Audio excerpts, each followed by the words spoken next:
All right. Welcome, everybody. We'll get started in just a moment. I just want to give people a chance to get in and get their audio settled before we start.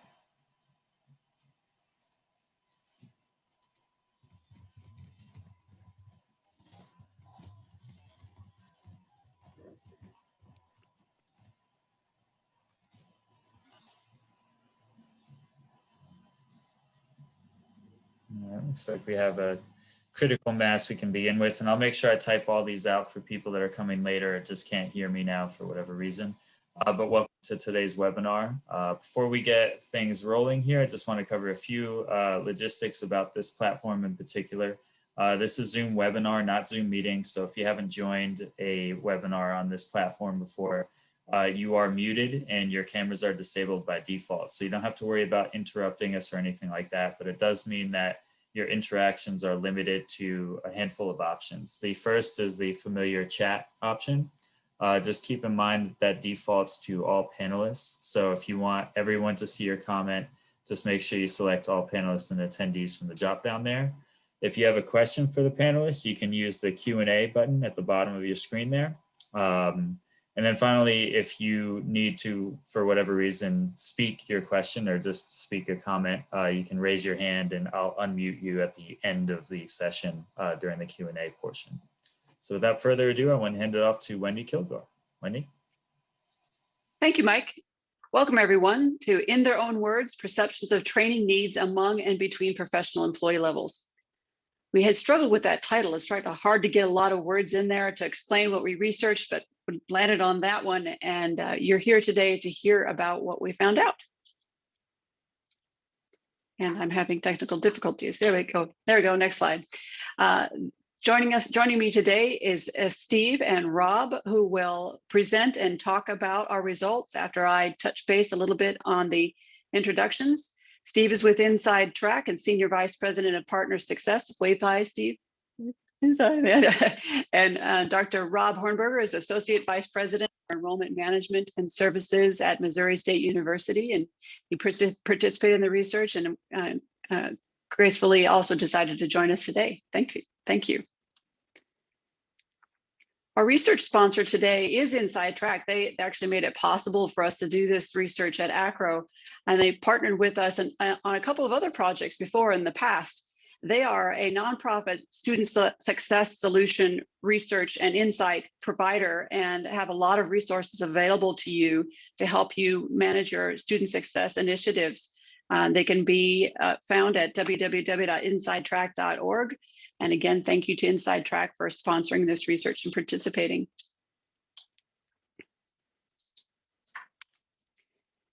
Today, we're going to do a brief overview of AACRAO's core competencies and professional proficiencies. Those are the things we actually hung the survey on, the research on, were hung on those hooks.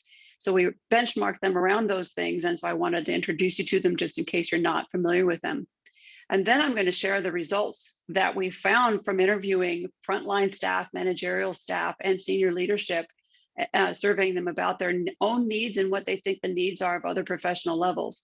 This topic is timely right now because there's a lot of different training needs that are taking place as people advance through their careers, as we adjust to a post-pandemic environment and the changes that were adopted in technology and processes and procedures in those times, and also in some folks are being rehired or are re-engaged and staffs are expanding. So there's going to be onboarding training that's needed. So we agreed that this was a timely topic. We're also going to hear insights, as I said, from Rob about the opportunities and challenges on his campus around these topics. So for those of you who aren't familiar, AACRAO defined a few years ago a set of core competencies and professional proficiencies. They are differentiated by the fact that core competencies consist of the knowledge and skills necessary for all AACRAO professionals, regardless of their role. So wherever you are, AACRAO defined these as needing to be addressed at the institution or within your skill set. And all of them listed on this page were defined as necessary. The last two, service orientation and student success, were added because we sent out the survey and asked for some feedback from those who do lead other professionals and our research advisory board and said, hey, you know, we also think there's going to be some training needs around the service orientation and student success in particular. So while they are not AACRAO core competencies, they were included in this research. The AACRAO professional proficiencies are actually just tied to specific knowledge and skills required to excel in different professions. So we've defined them here: admissions, enrollment management, international student services, records and academic services, and transfer and articulation. We realize at AACRAO that not everyone falls into one of these buckets. They may fall into some combination of things between these things. Different institutions have different styles of how people are responsible for different things, but we just broke them out into these 5 categories as a way of defining the proficiencies in each of those areas, even if your job in particular covers more than one. So each of these also has sub bullets and proficiency areas that are very similar to the core competencies. These are available, all the descriptions are available on the AACRAO website under competencies and proficiencies. So when we designed this research, we had 3 primary research questions, and they're very similar to each other, but we were trying to get at the in-between understanding of what people at different levels in the profession think they themselves personally need and what they think others need. So for example, what do frontline staff think that managerial staff and senior leadership need for training, as well as what they think they need for themselves? Likewise, for managerial staff, frontline and senior leadership, how do they think about those things for themselves and for each other?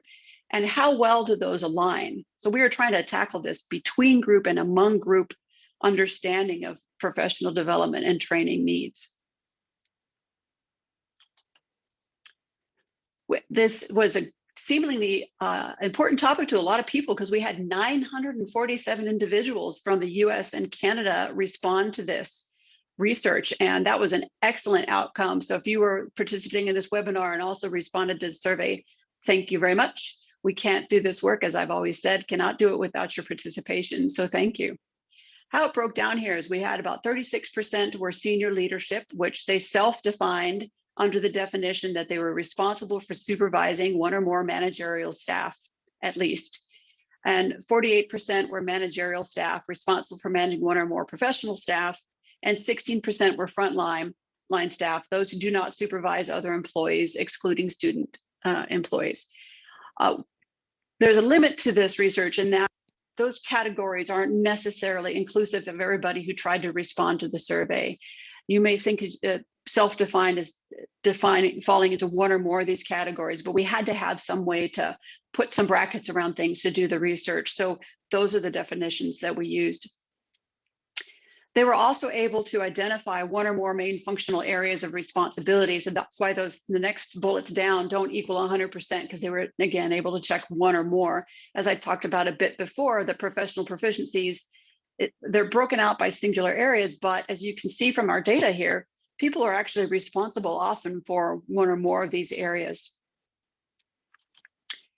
Pretty good breakout by institutional size, type, and control. We had response from all 50 states and 5 Canadian provinces. We had a good mix of private and public institutions, as well as lower division only, graduate and professional, and undergraduate only institutions. We also asked them about their age and their length of time in their current roles as well. So it was a really good data set. We were very excited to get it. Steve also and his team took it on to interview 6 members of senior leadership to get a deeper dive. These were members of senior leadership that responded to the survey and wanted to get a deeper understanding of the initiatives and perspectives on professional development and training, and about impediments to advancing their team on those professional development and training concepts, and understand how effective those efforts are on campus, and understand their personal approach to change, because often training is about, professional development training is about changing the individual and their skill set, and enabling them to advance their career, or changing even a process or policy at the institution. So it definitely is surrounded by this concept of how do you manage change on campus. As I mentioned a bit earlier, we're trying to get that difference on perspectives by position level. And I wanted to touch base on this a little bit because a lot of it comes out in the results. when we developed the survey, we asked these 3 questions here. What do you believe is most important for frontline staff to gain from professional development training activities? Same thing for managerial staff and for senior leadership. We asked those of all respondents, regardless of their position level, and we asked it before we introduced the idea of core competencies and professional proficiencies. That was, and these were open-ended responses, so they were able to write anything they wanted there. And we could say that if you had personally had some strong understanding of AACRAO's core competencies and proficiencies, your responses to these open-ended questions might hang on some of those concepts. But if you didn't know that in advance, we did not give that to the respondents. So their open-ended responses here were very, very fascinating and purposely given the opportunity to respond to these before we introduced the core competencies and proficiencies. So to dive into the results here for really quickly, because we do actually have the report. It was just released today, and it will be posted in the chat window, the link to it. So all the details, a lot more charts and a lot more figures and appendices, thanks to Steve's team for designing it, are available in the comprehensive report. But this is the interest in professional development by position level.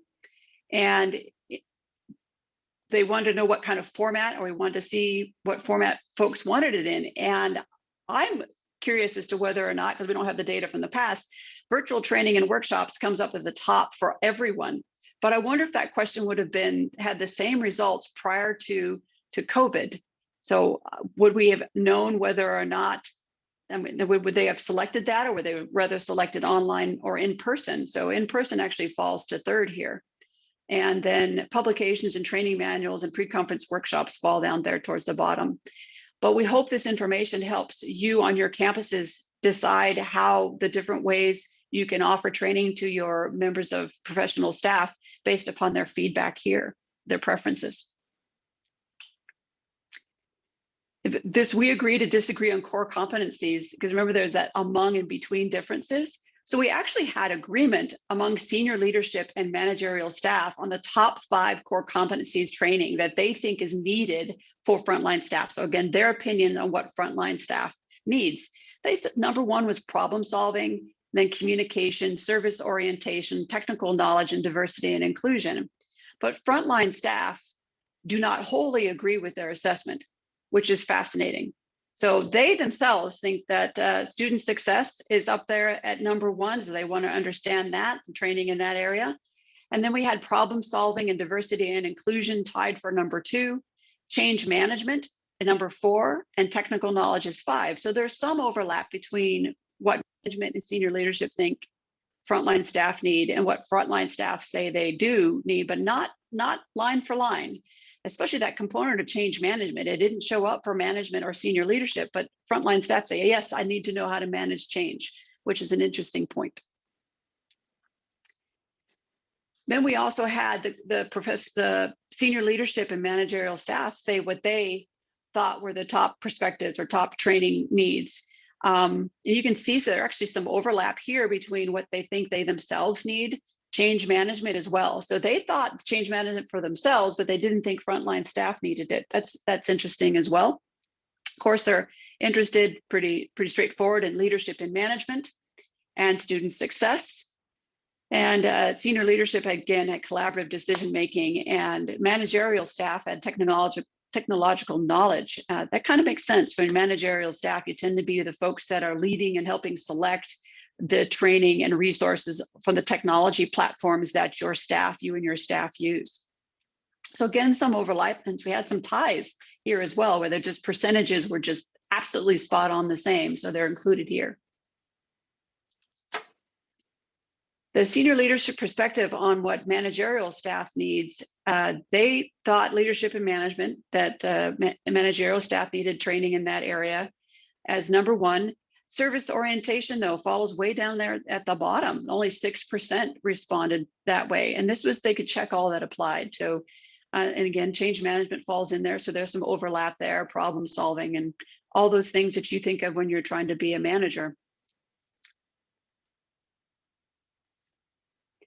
We then hopped into the professional perspectives on proficiency training needs.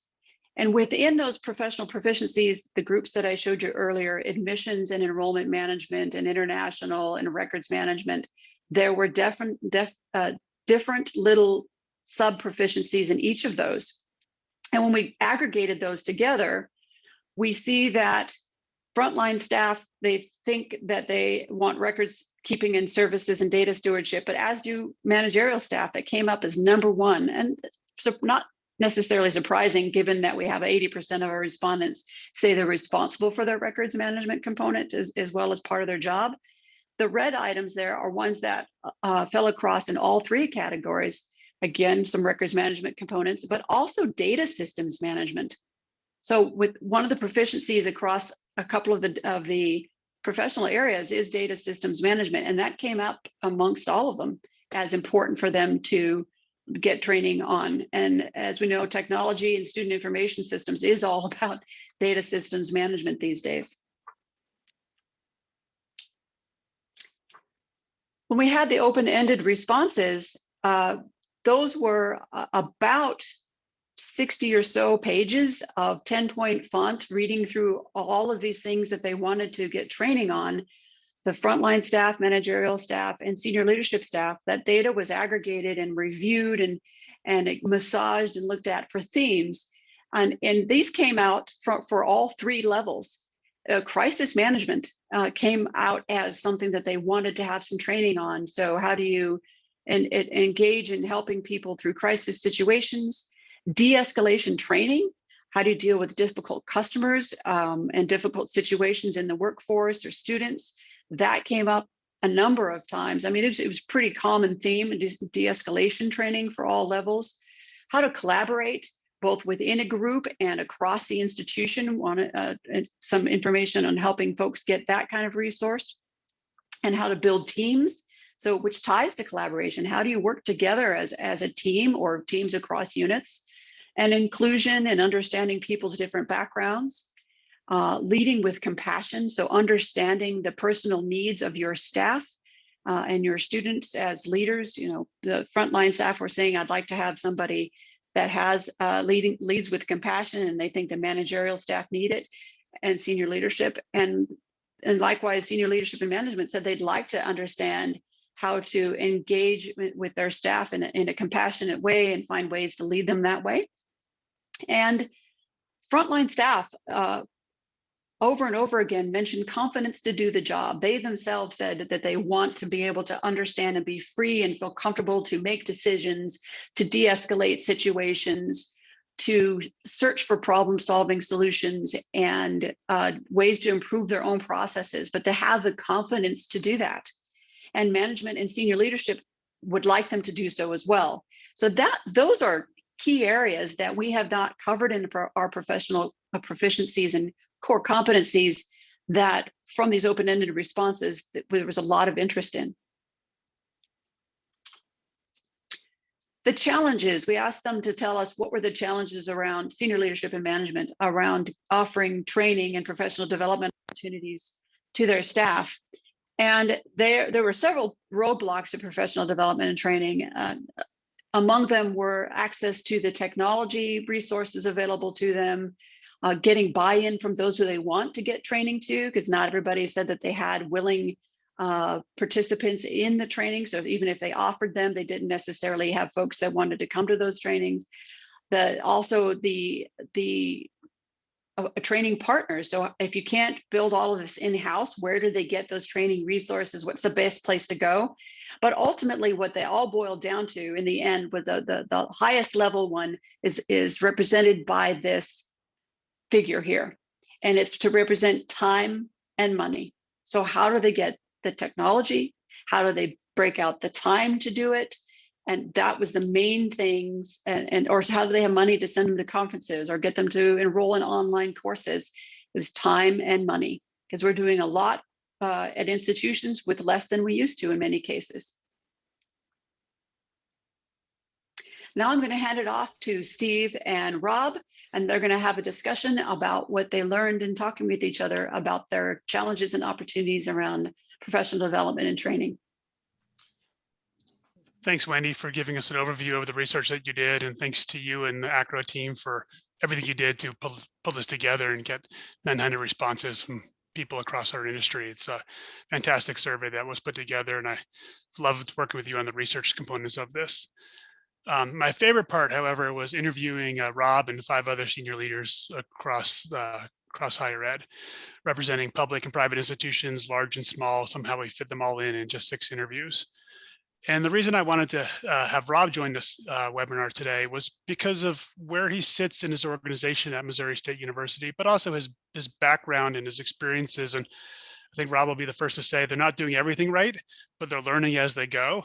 And they're really understanding the situation that their students face, that his staff is facing, and how to kind of bridge that gap and get everybody working towards student success. And InsideTrack, the organization that I represent, is all about student success. How can we help individuals identify the challenges ahead of them to get their credential or degree and help them down that path to be successful? So Rob, I'm thrilled to have you here today as we work through this. A little bit of background for those on the call today. Rob has been with Missouri State for over 20 years now. Is working way up from frontline through registrar now to his AVP of Enrollment Management and Services position, where he's been for a number of years. I think you're in for a treat. I know I was when I talked to Rob, both the first time around and ongoing since then. So Rob, let's start with so many challenges facing higher education. What do you think are the best opportunities for professional development and training? Yeah, that's a great question, and yeah, I might add, it was a pleasure of mine to have that follow up with Steve. We had a great conversation, and Steve actually became kind of a travel consultant for me as I tried to plan a family trip to Colorado. But regarding this question, I think first of all, just the fact, the word unknowns.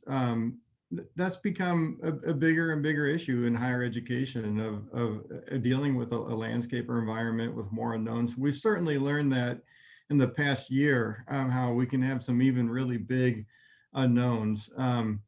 So I think one thing is to realize that that's probably the key to this question, is that we are dealing with unknowns, and that's something we share, whether we're frontline staff, management, or senior leadership, that we share the challenge of facing unknowns. And I think our best way of dealing with those is really addressing a lot of soft skills, communication, relationship building, trust, understanding different perspectives. I think it's important to think about leadership and even just kind of human nature skills and characteristics that come into play. So for instance, understanding different perspectives and the communication part of it. We need to have basic principles like giving each other the benefit of the doubt, showing kindness and respect to one another, trying to understand the big picture, understanding we're coming from different perspectives. I think there's a responsibility on those higher up to be transparent when they can and help give that bigger picture to frontline staff. And I think there's a responsibility on the frontline staff to understand and trust that there are reasons for decisions sometimes that are beyond what they're aware of, and to give those people in higher positions some grace and benefit of the doubt with that. I think it's helpful for frontline staff to understand what some of the forces are out there that are pushing administration to make certain decisions. Maybe there's legislative reasons for the particular state you're in, and there's political pressures that are causing the president's cabinet to need to make initiatives that maybe don't make sense to a frontline staff. But if the frontline staff understand what some of those pressures are, there can be a better connection in getting support. So understanding that big picture or budget. Many initiatives we do are based on budget or that we don't do because there's budgetary constraints or considerations that we have to make. I remember attending an AACRAO leadership meeting, and maybe some of you in session, we're at this as well, where we a few years ago we went through a children's book called Zoom, and the concept is that it started way up high and zoomed in as you went through the pages, where you thought you were looking out the window at a farm, but as you zoomed in on that, it was actually a stamp on a postcard that you were looking at in the picture. But the point is that there are people at different levels in the organization that have different perspectives. And as you zoom in, you may not have that bigger picture perspective. And so I think there's a responsibility all along the lines of levels in an organization to be transparent and communicate, and then use some of those soft human skills of trusting each other, giving each other the benefit of the doubt, treating each other with kindness, but having that open communication so that there can be an understanding together and why you're moving in the way you are. Thanks, Rob. Yeah, fascinating stuff, and so many pieces of the puzzle that you need to fit together in your role at Missouri State. So speaking of the different pieces, what do you think about the differences in the core competencies that senior leaders and managers identified at the frontline team versus the frontline people talking about what their core competencies were, and where they need to develop? And as a reminder, Wendy had a slide on this just a little while ago that talked about the differences between these two different perspectives or viewpoints. Yeah, so Wendy shared the what, kind of what the results are, and I think this question is kind of about the why. Why do we think there are those differences? And a few things I noticed when we looked at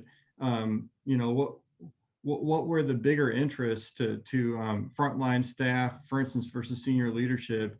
It seemed like senior leadership had a bigger interest than frontline staff in change management, whereas frontline staff had a bigger interest in problem solving and service orientation. And I think some of that ties to what we talked about with the previous question or on the previous slide, that some of it is that perspective of what you see and what your understanding is of why the university is doing certain initiatives, and therefore that creating more of an emphasis or interest or value of what you think is important. So, senior leadership may be aware of the fact that something's affected us and there's change going on, and they're concerned about managing through that change. Frontline staff is aware they don't know maybe all the time what's causing that change and even the big picture, but the changes, but they're feeling the impact of it, and they're concerned about what the net effect is on how they're able to serve students or faculty or staff or whoever they may be working with. And so it brings in the importance again of coming together more on perspectives and understanding each other's perspective, and everybody being more together on that big picture. In addition to that, when I was registrar, I served in that role here for about 10 years. Something we worked a lot with was kind of the changing workforce, moving to a more technology-based and innovative environment. Things are changing faster.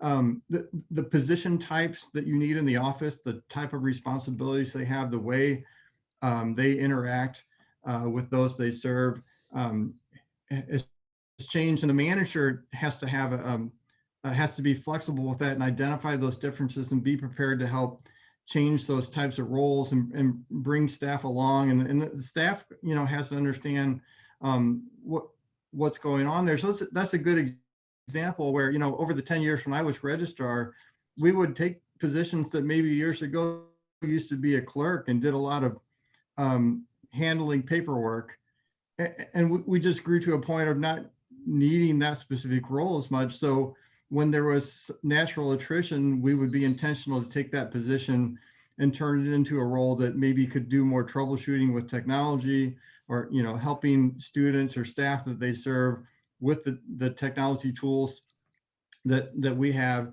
And so making that adjustment but again, that's an example where the manager's got to have that foresight and understanding of what's going on. And then the staff they've got their own perspective of, what's going on here, why are positions changing, maybe they feel threatened. And so understanding those different perspectives, I think, is important to be successful going forward. That's great. And if we have time at the end, we might come back and dig into that a little bit further, because I think there's a lot we can still peel back and uncover there. Yeah. But we all know one of the big challenges, and Wendy talked about this before, is the lack of time and the lack of funding associated with professional development and training. How are you handling that in the world that you live in? Well, I think, that's certainly a challenge, lack of funding that we all share in higher education. And there's not one magic way to resolve that. So I think we need to look for opportunities that where and when we can apply those. A few examples of that are when affordable opportunities come up, make sure we take advantage of them, even amongst the busyness. So, for instance, this year, a lot of professional development opportunities, such as conferences, moved to an online format, and often with that to a much more affordable cost. And so maybe there was an opportunity this year to allow some employees to attend a conference that they normally wouldn't be able to attend and travel to. And so that was an opportunity to go, well, I'm going to expand out some professional development opportunities this particular year because I can afford it. Or, even if there's a cost, maybe I figure out a way to move some money from somewhere else and put a little into this because it's cheaper this year than it may ever be again. So our state has kind of drive-in workshops for frontline staff. As a manager, making sure you are aware of those opportunities and make those available, I think is important to do. So take advantage of those affordable opportunities when they come up, and keep your eyes and ears open for those. Also, I think it's important for universities to think about how they can create professional development opportunities with their own expertise. We often have senior leadership and managers, especially,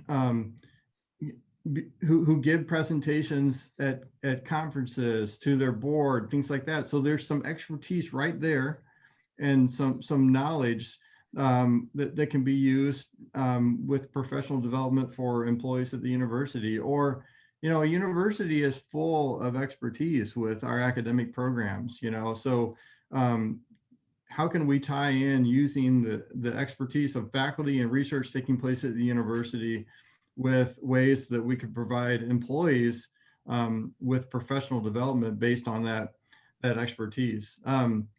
We also look for outside resources. For instance, we at Missouri State recently were given or received a Title III grant through the Department of Education's under the Strengthening Institutions program. And that's something that we're working on with InsideTrack that we can address a little bit later. But that was an opportunity for us to be able to work on some specific initiatives that we didn't have the resources to do, but we made the effort to apply for funding, in this case, a grant. And so we've got some initiatives going on with that now as well. One of the challenges, I will say, is that often we can find resources for one-time funding, but a lot of times one of the struggles with being underfunded is that ongoing funding. So for instance, a grant can allow us to kickstart some things. It can allow us to purchase a system. We can temporarily hire a staff member to manage a program. We can certainly fund and coordinate some new programming. But often what you really need when you're under-resourced is maybe additional staff, additional employees. And that's the bigger challenge, I think, sometimes, is finding that ongoing funding But at least you can supplement that with helping to find some one-time funding for through opportunities such as this grant. That's great. I hope we have time to come back to that, but kind of on a similar note, I know that the grant you got for Title III is really focusing on some diverse student populations. Can you talk kind of, broadly or specifically, whatever you want, what are you doing to support those diverse student populations? We all know across our society that it's a huge need to provide services for different student populations, to meet them where they are, to get them to where they want to be, and we all would like them to be, to uplift kind of everybody across the country. Yeah, like you said earlier, it's not perfect here, but I think there's a lot of efforts we're making, and kind of like to address that by noting kind of lots of different things broadly we're doing, and also kind of funnel in from some general large scale things to some more specific examples. One of the things is that we just happen to be going through the process of updating our long range plan, our strategic plan, and with that long range plan, we developed our first real SEM plan, strategic enrollment management plan. We've had SEM goals as a part of our long range plan, but now we have a unique SEM plan on its own, and we just finished that plan this past December, and we're finishing our new long range plan this coming June. And those plans are built to be very complementary of one another. Well, we've intentionally built into those plans an emphasis on diversity and inclusion. So an example of some of the things we've done with that, or several examples. In the SEM plan, we have 4 major goals. And within those goals, we take some deeper dives into issues more related to diversity and inclusion. Our second goal is our goal that's primarily on retention. We have an overall retention goal as part of that, but also part of that main goal is to take 4 sort of subpopulations of students, African American students, Hispanic, Latinx students, Pell eligible students, and first generation students, and create strategic initiatives to help with the retention and services provided to help with retention for those subgroups of students, as well as contributing to our overall retention. We have a 4th goal in our enrollment management plan. I mean, we have the typical enrollment, retention, graduation goals, but our fourth goal is, I think, kind of unique for a SEM plan, and that is we have a goal on kind of financial literacy or student debt. So I think a characteristic that is kind of known in the Midwest or in Missouri, about Missouri State, is the quality of the academic programs balanced with the affordability, and we really try to focus on affordability. And so that's important enough to us that we wanted strategically one of our goals to contribute, one of our SEM goals to contribute to that concept. So within that particular goal, we have strategies specifically at kind of taking deeper dives at student debt based on some of these same subpopulations of students. So for instance, do we have a discrepancy in the average debt between all students and maybe say our African American students? And if so, why, and what can we do to help with that? So that's another area where we try to be intentional in the planning for the university and addressing issues of diversity and inclusion. Secondly, in our long range plan development, we have 4 major themes, and one of our major themes is inclusive excellence driving university success, tying together that inclusive excellence drives the success of the university, and then within that, many strategies. So you can see, with that being one of our 4 major themes, and what I highlighted about our SEM plan, there's great, those plans complement each other well, and there's a lot of opportunities. Some of the more specific things we do is we have a tough talk series. So with current issues taking place. We try to provide regular opportunities for students, faculty, staff to come together and have tough talks, difficult dialogues to work through issues together. We have a nationwide collaborative diversity conference that we just completed last week. And this year, like many others, it was a virtual conference, but that provides, in terms of professional development, it provides faculty and staff on campus an opportunity to attend a full conference on diversity right here on our own campus, but people travel from across the country to attend it as well. We try to, we're working on making physical space a priority for our underrepresented students on campus. We are now in the process of restructuring our student union so that a large portion of it is dedicated to our multicultural area. And instead of how it is now, where there's kind of a couple different places on campus, we're going to have one nice new collective area. That's an important symbol to our underrepresented students as well, to know that we value them. We value them in the space we provide for them to gather together. Within our SEM plan, one of the strategies is some intentional efforts in hiring a diverse faculty and staff.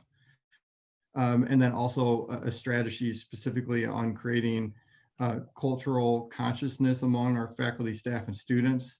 And so those strategies are built directly within the goals of our SEM and long range plan as well. So that's kind of from general to specific, some things we're doing to address a diverse student population and how professional development ties in with that on our campus.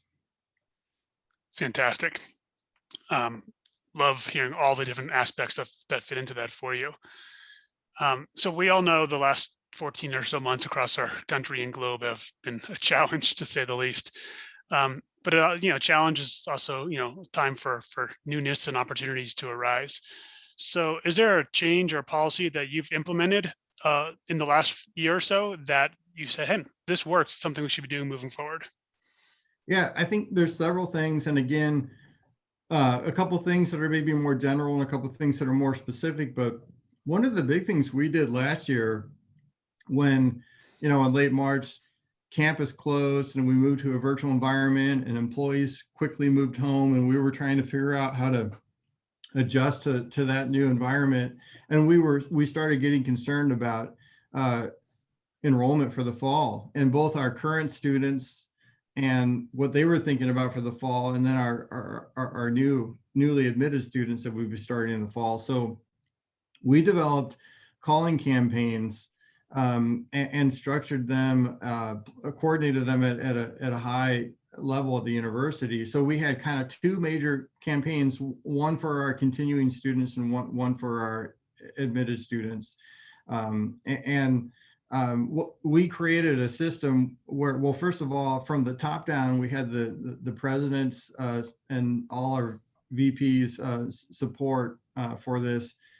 We created a system where employees from across campus could volunteer to take a portion of their time, and it varied for each employee in each office on how much time they could give to make calls. And then keep in mind, at the same time, we were all learning how to do all this in a virtual environment. We were, it was a year ago, so we've learned a lot during that time. But at that time, some of these concepts were new. We created Zoom trainings. So for those, we quickly created a form that collected the volunteers, and then we created an online training where we took them through, how to make these calls, how to track the calls so that we could do assessment of the calls later. And it also tied in well with, at the time, an issue we were struggling with, which was we weren't real sure about the budget. We weren't laying off employees, but we did have a situation of employees moving into a, we created a temporary a status for an employee of 3/4 time where they actually didn't work anymore and were paid 3/4 of their salary for like a month until we figured out what funding was going to look like and if we could continue with their position or not. Well, some of those employees were able to supplement that status with making volunteer calls. So it worked well with a current crisis issue we were handling as well. But that calling campaign was basically to check in with students and see how are you doing, and then kind of get an idea of what they were thinking about regarding fall. And we got a lot of positive feedback that students just really appreciated the courtesy call, and they were checking in, and that gave us a little bit of an idea of, in general, how were students feeling about the fall? Were they nervous about it, and so forth. So we decided that was such a positive program that we created that again this year. Of course, circumstances are different. We're back on campus. Employees maybe don't have as much free time than they had last year when they had to move home quickly. But from the top, everybody is supportive, and when they can, allowing employees in their areas to dedicate some time to this. So we've done the same thing. We've given people an opportunity to volunteer and created training, and we're doing those calls now. Just a couple other things that we that I see taking place is that we are, as a university, we make decisions much faster now. So I always joke with people, friends of mine that do not work in higher education, that they do things a lot faster in their private industry. In higher education, it's not turned in a rowboat, it's turned in a cruise ship a lot of times. It takes time to do things. But we've challenged that a lot this past year, where we've got to make decisions a lot faster than we used to. And there's some good with that and some challenges with that. But, one of those is a lot of schools went to test optional admission policies or scholarship programs. We did that, and we're probably going to stay with our test optional policies, maybe adjust over time. I think that was a good thing. We've moved to a virtual environment where we have a lot of meetings by Zoom and so forth. I'm looking forward to more of those meetings being in person, but at the same time, there's some ways we can be more innovative now in how we meet with maybe people who are off campus or on a different part of campus, and we can more quickly get together with video calls and things like that, technology that people weren't as comfortable with a year ago. So I think that those are some, both, again, general and specific ways where we may hang on to some of the changes we made due to COVID. Thanks, Rob. Really appreciate it. Let me turn it back over to Wendy. You can talk about some of the recommendations coming out of the report. Thank you, Rob and Steve. Appreciate your conversation there. What I took away from it, before I hop into recommendations real quick, is the concept of understanding different perspectives for training and development across frontline staff, senior leadership, and management. And you use words like acting with kindness and grace, across levels and between levels. For frontline staff to understand, it takes some time to think about the perspectives that maybe there's some things that they haven't heard about, that senior leadership have to do things and ask them to do training or change policies and change their work. But also the other way around, for senior leadership to understand the perspectives of frontline staff and the day-to-day work that they do. And so basically that coming together and understanding perspectives and big picture sharing, so that the training, professional development training that you have to offer or should offer for all the various levels in the profession meets their needs and gives them that understanding collectively of how their work fits in with the rest of the institution and the across the levels and across departments. So thank you very much for that discussion. Again, quick recommendations here, because I want to leave a few minutes for Q&A if we have any here. Well, basically, how do we again understand what training needs are and get to those get it to those who want it and need it? And one of them is engage and opportunities regularly, to write some lunch and learns, because we talked about the challenges of time and money. So maybe a brown bag lunch and learn, come together, hit a topic real quickly for an hour, a few times a month or something. Some ad hoc, so you see that folks are struggling with a new process or a new technology that's been put in place or a policy change. Do a stand-up meeting, say, I've noticed that we're running into these things, and let's talk about how to address them, and engage in kind of on the spot trainings as you see things happening, but also perhaps regularly scheduling them. And that is building time into the work schedule on an annual basis, a monthly basis, whatever works for you, but saying, this is the time we are going to dedicate. We're going to set everything aside. Maybe we're going to close the office for half a day, twice a year, and we are going to have this regularly scheduled training so people can be brought up to speed, kept up to speed, and talk about what's moving forward at the institution. But making a concerted effort to carve out that time is going to be important about offering it, especially with limited funding, and the fact that the feedback that we've heard is that time is limited for folks. Walk in their shoes, just quick on this one, complete a hands-on experience. I actually did this personally when I took over many years ago as the Director of Enrollment Services and Registrar at a large community college system.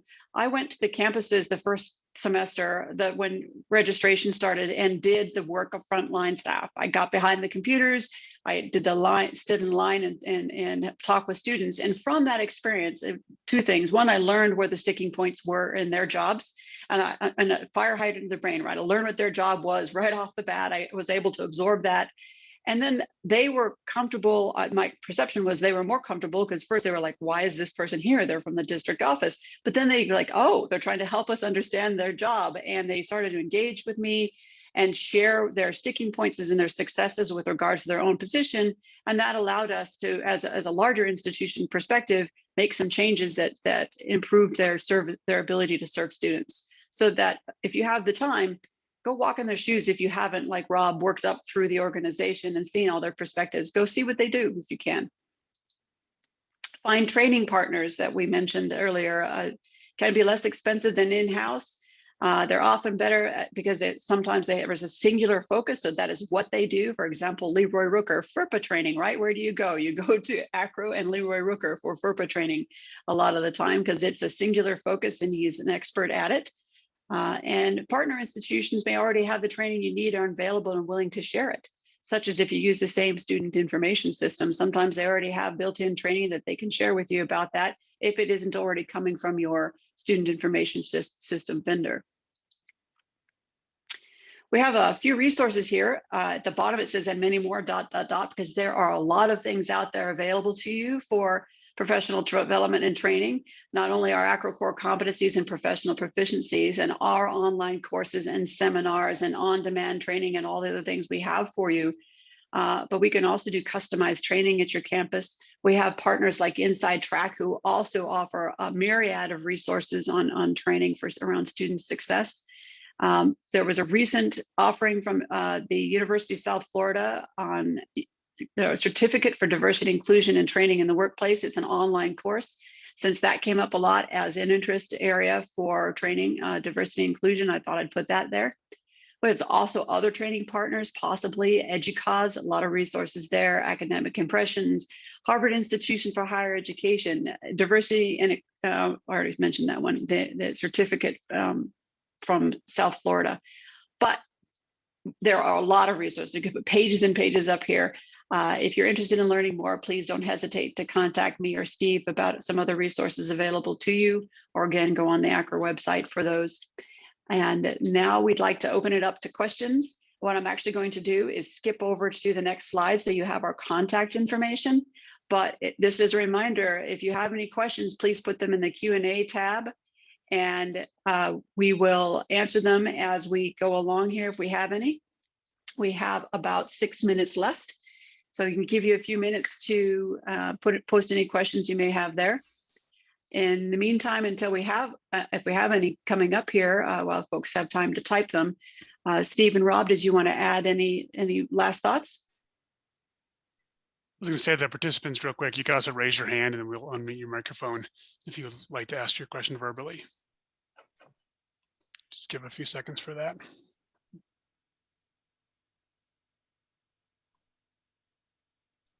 And Rob also answered this in the chat area, but it was a good question about the need or desire for virtual training after the pandemic and whether that'll become the norm or not.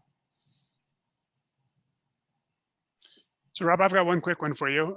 You talked at the end about kind of the call campaign and you had volunteers across campus support that effort. In that and other things that you do, how do you ensure you have some level of consistency that's taking place so that students are getting a similar experience regardless of who they're interacting with? Well, you know, one of the ways we tried to assure that when we did that last year was by, instead of just asking them to volunteer and then giving them a list of numbers, we did create a quick training session where we had talking points of important things that we wanted to get across in the message and ask them about, and important things we really didn't want them to say. We didn't want it to sound like a cold sales call. We wanted them to understand we were really reaching out because we cared, and see how they were doing, a kind of a wellness check. But so that creating the training and then having documentation behind that. And I will say we did some of that on the fly. We learned things as we went, and so we updated the training and documentation. And because we had everybody sign up through, it was, in our case, we used a Microsoft Forms tool, but because we had everybody volunteer through a form, we had a spreadsheet where it was easy to send updates to them if there were changes in the message or documentation. Of course, we're trying to build on that now since we have more time. So we were more strategic in how we announced it to staff, how we solicited volunteers, how we got senior leadership support on it, our documentation and our training. But that's the general way, is by creating documentation and training so everybody had the same consistent message.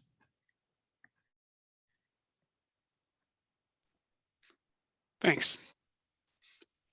Rob, we have a couple of minutes. Would you like to answer that question that Mike found in the chat about the pendulum shift potentially towards the virtual or a happy medium between the in-person and virtual for training and conferences? Yeah, I think it depends, of course, a lot on each individual institution, but you know, at Missouri State, one of the things we did in anticipation that we may have some budget cuts was we cut pieces of operating budgets across the board, and one of those was travel. And so for offices that were able to send people to conferences, of course, they weren't much available this past year, but they lost the ability to have that funding to do that. Now we've had a lot of conversations at the university about whether as we move forward and work on our budget for next year, whether keeping that cut and using that money for other things is better, or if we should put that money back in. And my sense is that there's going to be kind of a pendulum here where, you know, we had a lot of ability to travel for conferences in the past. Some of you did, some of you didn't in the first place as far as budgets, but then we took that money away, so the pendulum swung way to the other side, and kind of not much ability to go. And I think there's going to be a response from administration that, hey, we probably could use our money better in other ways. And we've proven that maybe we really don't need to travel as much and spend money that way. And there's going to be a lot more virtual opportunities. And so I think it might be a little hard in getting some of that funding back, but I think that pendulum eventually is going to come back kind of in the middle. And I think some travel budgets are going to be replenished at least to a percentage when they can. That's just my sense. You know, there's going to be kind of the knee-jerk reaction, and then it's going to come back and we're going to kind of settle in. But of course, it's going to be different at each institution. Thank you, Rob, for that insight. we hope that it does balance out and that we're able, especially AACRAO, to offer it both ways to help meet needs for those who actually want the in-person interaction. And because you gain something out of that, that's a little bit different than virtually, but virtually allows more people to attend. So there probably is going to be a balance. But we are out of time here. And I wanted to thank you both again for joining me today. I appreciate you, and for everyone who joined us. Thank you very much. If you have any questions, again, remaining, just email or contact us. Thank you and take care.